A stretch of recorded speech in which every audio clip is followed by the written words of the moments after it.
Saya tidak ingin negara saya rusak. Saya tidak ingin demokrasi saya sakit. Tidak ingin negara saya rusak. Sama, Bang. Saya tidak ingin demokrasi saya sakit parah, apalagi mati. Saya tidak ingin presiden saya dipermalukan. Lah kalau ternyata presidennya melakukan sesuatu yang membuat dia mempermalukan diri sendiri, saya nggak punya kuasa. Maka kekuasaan kita adalah berbicara seperti ini. Mengingatkan seseorang warga negara lain yang namanya Joko Widodo, yang kebetulan sekarang sedang dapat amanat, yang dipinjamkan kepada dia, bukan milik dia. Dari kita, dari rakyat. Sesuatu yang dipinjamkan, itu bisa kita ambil lagi. Satu hal yang menurut saya Pak Jokowi harus dengar betul adalah, mohon diingat Pak Jokowi, bahwa Anda sebagai presiden tumbuh dari satu akar yang sangat kuat, yaitu populisme yang dibiarkan berkembang oleh demokrasi. Bagaimana hati rakyat, dukungan rakyat itu bisa diambil alih dengan berbagai cara, tindakan-tindakan populer, entah itu pencitraan atau apapun, tapi nyatanya Anda mendapatkan dukungan dan cukup untuk menjadi wali kota 2 kali, gubernur 1 kali, presiden 2 kali. Tetapi jangan lupa, kalau kemudian akar itu yang justru keropos, Anda berbuat seenaknya dan kemudian publik, warga, masyarakat, rakyat merasa rasa keadilan mereka tercederai, mereka merasa dikhianati. Sebagai pohon sebesar apapun, ketika akarnya keropos, akarnya kering, akarnya sakit, tumbang gitu. Dan jangan salahkan orang lain kalau itu terjadi. Karena sebetulnya yang menyebabkan itu terjadi adalah Anda mengabaikan akar di mana Anda tumbuh besar. Jangan-jangan mereka yang sedang mengantar Jokowi ke pemakaman politiknya. Sampai saat ini dengan data yang saya miliki, saya bisa bilang Pak Jokowi berkhianat sama Bu Mega dan PD Perjuangan.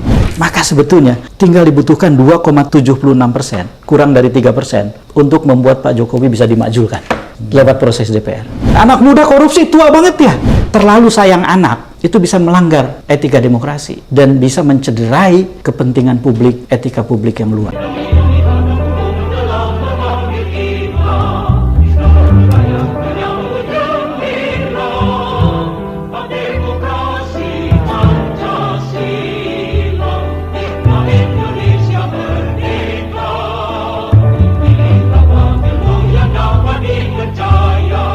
Bukan PDI Perjuangan namanya kalau takut bertempur. Siap. Bukan banteng namanya kalau ciut. Bukan PDI Perjuangan namanya kalau takut bertempur. Siap. Assalamualaikum warahmatullahi wabarakatuh. Salam sejahtera, Om Swastiastu, Namo Buddhaya. Salam kebajikan. Alhamdulillahirabbil alamin. Assalatu wassalamu ala asyrafil anbiya wal mursalin Sayyidina Muhammadin wa ala alihi washabihi ajmain. Amin amma ba'du. Ratu saya Islah Barawi terus terang merasa bahagia dan bangga atas penunjukan dari PDIP sebagai cawapresnya Pak Ganjar Pranowo kepada sesepuh saya dari Madura, Pak Mahfud MD.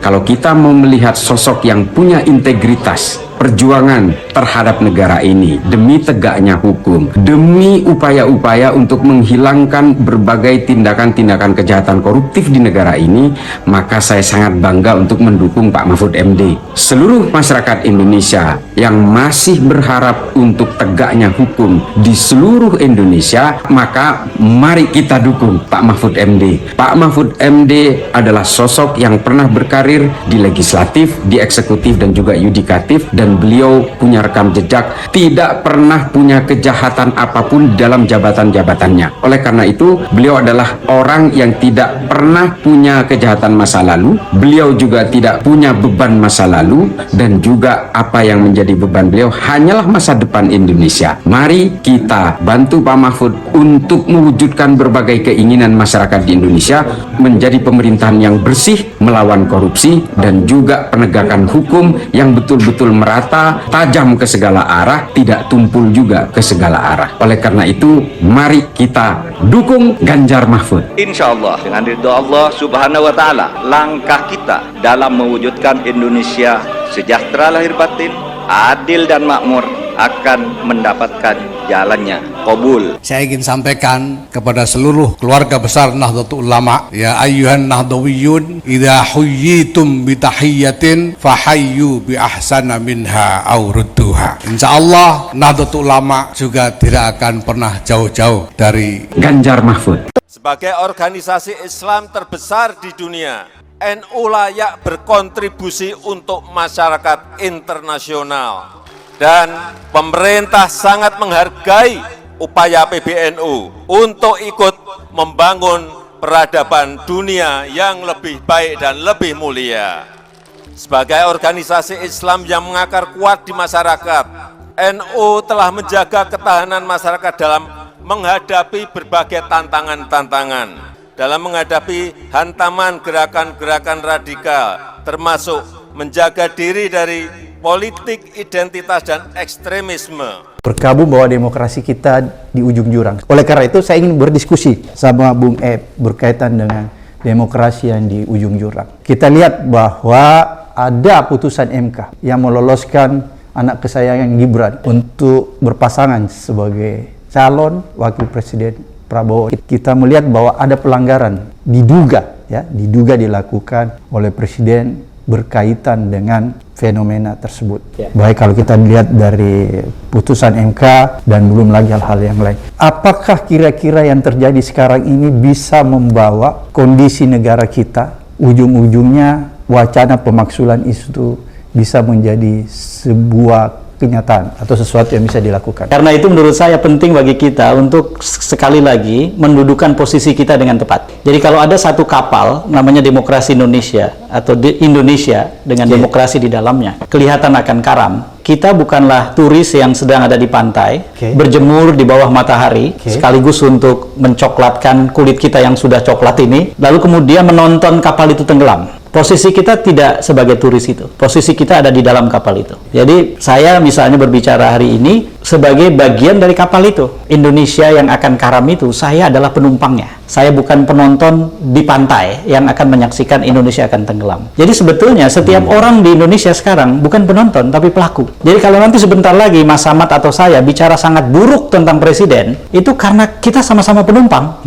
Bukan seorang turis di luar sana lalu kemudian menuding-nuding presiden yang sedang di kapal itu dan menjelek-jelekan, tidak. Kita sama-sama harus menyelamatkan kapal itu. Karena kalau enggak kita tenggelam. Tenggelam bersama-sama. Dan presiden punya peranan yang sangat besar untuk membuat lubang atau menambah lubang kebocoran di kapal itu. Saya mulai dari pemakzulan saja, lalu kemudian nanti kita bicara soal keputusan MK dan lain-lain sebagai bagian dari ilustrasi dari semua itu. Indonesia itu sistemnya unik, sistemnya presidensil, tetapi dengan parlemen yang kuat, yang diisi oleh partai-partai yang beragam, kuasi. Orang bisa menyebut kuasi parlementer atau kuasi presidensial. Jadi sistem presidensial yang dicirikan oleh multi partai. Yang ketika kemudian ada pemilu, ternyata tidak ada partai dominan. Seperti dulu kita punya Golkar di masa sebelum berdemokrasi sekarang. Tidak ada fenomena ada satu partai pengendali yang begitu kuatnya daya kendalinya sampai kemudian apapun yang menjadi arah kebijakannya akan jadi kebijakan parlemen dan mau tidak mau akan kongruen sama dan sebangun dengan kebijakan presiden. Tidak ada cerita itu. Nah karena itu barangkali kita bisa menengok kasus-kasus pemakzulan di Amerika Latin. Apa sebetulnya yang bisa membuat presiden di Amerika Latin dalam sistem presidensial multipartai itu jatuh, di-impeach? Ternyata ada 4 faktor yang paling penting. Faktor yang pertama adalah terbukti ada skandal yang terverifikasi secara hukum dan politik menyangkut langsung pada presiden. Itu yang pertama. Kalau kemudian kita bisa membuktikan bahwa memang ada skandal, ada kekeliruan serius dan mendasar, ada pelanggaran, penyelewengan kekuasaan yang bisa dibuktikan dan berkaitan langsung dengan presiden, presiden adalah pelakunya, itu sudah tersedia faktor yang pertama. Yang membuat Presiden Jokowi harus hati-hati sekarang adalah kasus di MK, kasus pencawapresan Gibran, dan seterusnya. Itu bisa kita diskusikan sebagai faktor pertama. Yang disebut skandal itu kan ada skandal pokok dan ada penyerta-penyerta di sekitarnya. Kalau disebut penyerta udah banyak sekali orang yang bicara itu. Yang pokoknya sekarang sebetulnya adalah ketika presiden menggunakan kekuasaannya sampai kemudian menciptakan situasi yang sekarang yang ditandai oleh nepotisme yang sangat akut. Ini yang pertama. Faktor yang pertama yang sering kali ditemukan di Amerika Latin adalah itu. Faktor yang kedua, kegagalan kebijakan yang dirasakan secara nyata. Nah, nanti kita bicara khusus nih. Karena selama ini kan survei meninabobokan publik dengan mengatakan kepuasan di atas 70%, kepuasan di atas 80%. Approval rating Jokowi 80%. Sampai ada tokoh satu partai yang mengusulkan agar Gibran Raka Buming ditambahkan nama Jokowi di belakangnya supaya orang-orang yang puas pada Jokowi memilih Prabowo Gibran. Saya punya keinginan nanti berbasiskan data yang cukup untuk membedah itu. Oke, silahkan. Jadi dugaan saya kegagalan kebijakan yang nyata juga bisa tersedia saat ini. Bisa termasuk salah satu alasan yang di Amerika Latin itu menjadi faktor yang kedua yang penting. Yang ketiga adalah resistensi parlemen yang melembaga dan kuat sampai kemudian meluas dan tersokong oleh resistensi oposisi dan lain-lain dari gerakan sosial di luarnya. Ini tidak tergantung pada presiden. Benar bahwa presiden itu mengendalikan partai begitu rupa dengan cara memberikan mereka kedudukan di dalam pemerintahannya, dan dengan itu kemudian seolah-olah presiden bisa menjadi ketua dewan pembina semua partai serta-merta. Gitu. Jadi dia memberikan privilege ya. Ditambah lagi dengan, saya kira Mas Abraham Samad kan pernah di KPK. Ada peristiwa yang berbeda ketika Pak Jokowi membentuk kabinet yang pertama dan kabinet yang kedua. Kabinet yang pertama, calon menteri sampai harus dinilai dulu sama KPK kan? Iya benar. Dikasih warna kan? Ya. Dan waktu itu Mas Abraham di sana. Ya. Jadi Mas Abraham tahu persis bagaimana waktu itu dicitrakan begitu rupa bahwa kabinet pertama dibentuk dengan menimbang betul soal bersihnya calon-calon menteri. Apa yang terjadi di kabinet yang kedua? Saya melihat semakin ke sini kecenderungan presiden adalah senang menginjak kaki seseorang untuk mengendalikan orang itu secara politik.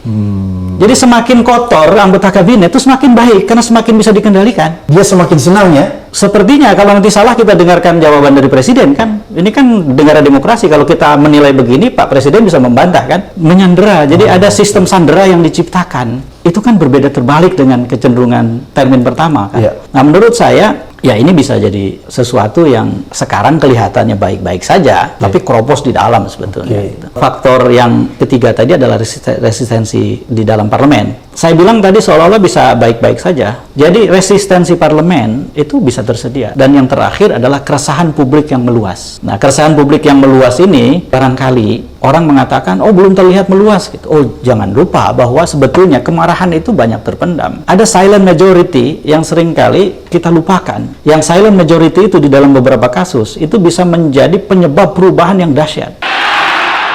Tempat ini menjadi saksi bagaimana pidato Bung Karno selalu menggetarkan. Dedication of life disampaikan di sini, mengajarkan kita agar bisa mengabdi pada bangsa dan negara. Pak Jokowi mewujudkan itu. Infrastruktur yang hebat, IKN yang tidak hanya memindahkan tempat dan ibu kota, tapi membuka mindset, merubah mindset untuk menjadi negara maju, termasuk hilirisasi industri yang akhirnya kita diperhitungkan oleh dunia. Hari ini kita meneguhkan hati, bekerja keras dengan api semangat yang tak pernah padam, menangkan PDI Perjuangan dan calon presiden PDI Perjuangan Ganjar Pranowo.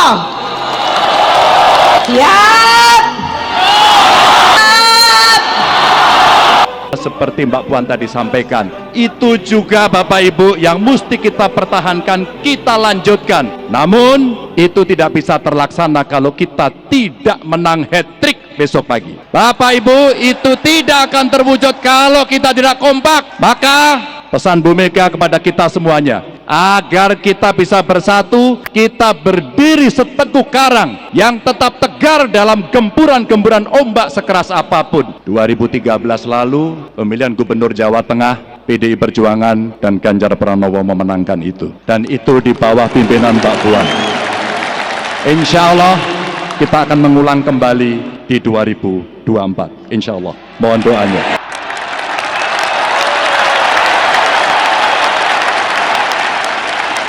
Semoga Allah senantiasa menuntun kita di jalan yang diridhoinya. Aku qouli hadza, astaghfirullah li wa lakum. Wassalamualaikum warahmatullahi wabarakatuh. Terima kasih.